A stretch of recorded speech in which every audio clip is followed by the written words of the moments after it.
कवि रायदास। अकबर बीरबल कहानी।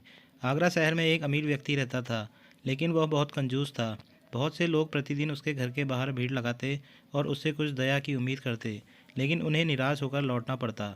वह उन्हें झूठे वादे देकर वापस भेज देता, लेकिन कभी उन्हें पूरा नहीं करता। एक दिन एक कवि रायदास उसके घर आया और बोला कि वह अपनी कुछ कविताएं सुनाना चाहता है। उस अमीर आदमी को कविताओं का शौक था, तो उसने कवि को आज्ञा दे दी।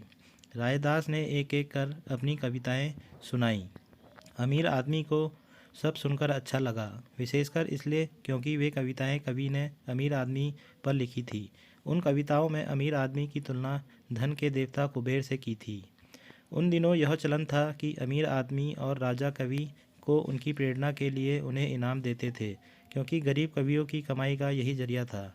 इसलिए उस अमीर आदमी ने रायदास को उपहार देने का वादा कर अगले दिन आने को कहा। रायदास खुश होकर घर चला गया। अगली सुबह जब कवि उसके घर पहुंचा तो अमीर आदमी ने कहा कि उसने तो उसे कभी देखा नहीं। रायदास ने जब उसे उसका वादा याद दिलाया तो वह बोला, रायदास एक अच्छा कवि है, और यदि एक अमीर व्यापारी उसकी तरह कवि को इनाम देना चाहता तो उसी रात दे देता। रायदास बहुत परेशान हो गया, लेकिन वह कुछ नहीं कर सकता था, इसलिए चुपचाप वहाँ से चला गया। घर जाते समय उसने देखा कि बीरबल घोड़े पर सवारी कर रहे हैं। उसने बीरबल को रोककर पूरी बात बताई और मदद मांगी। बीरबल उसे अपने घर ले आया और एक योजना बनाई। बीरबल ने रायदास को अपने एक दोस्त के घर जाने को कहा और बोले, अपने मित्र को आने वाली पूर्णिमा को दावत देने को कहो, जिसमें उस अमीर आदमी को भी निमंत्रण दे। बीरबल ने रायदास को शांत होकर घर जाने को कहा। रायदास का एक मित्र था मायादास। वह उसके पास गया और उसे पूरी योजना बताई। अगले दिन मायादास उस अमीर आदमी के घर पहुंचा और उसे दावत का निमंत्रण दिया। दावत आने वाली पूर्णिमा को रखी गई। मायादास बोला वह मेहमानों को सोने के बर्तनों में खाना परोसेगा, जिसे मेहमान भोजन के बाद अपने साथ ले जा सकते हैं।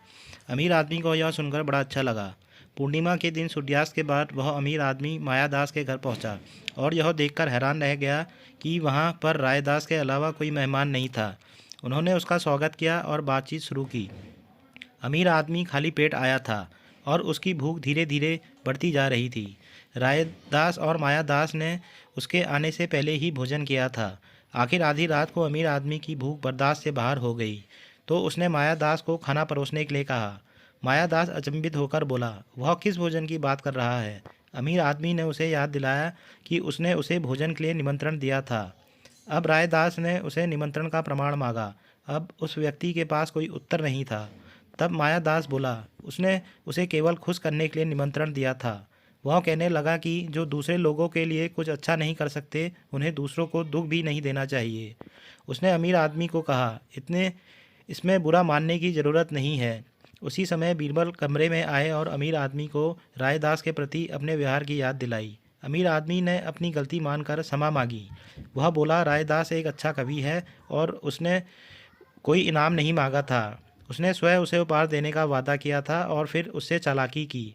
उस गलती को सुधारने के लिए उसने रायदास को अपने गले में पहना हुआ हार निकाल कर दिया।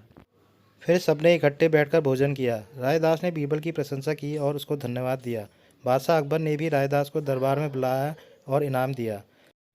शिक्षा। यदि आप किसी को अपनी स्थिति से अवगत कराना चाहते हैं तो उसे अपने स्थान पर रखें। बीरबल ने अमीर आदमी को कवि के स्थान पर रखा और भूख का एहसास दिलाकर उसके कंजूस होने की गलती याद दिलाई। यदि आप सिद्धांत वाले व्यक्ति हैं तो न्याय आपकी प्राथमिकताओं में होना चाहिए।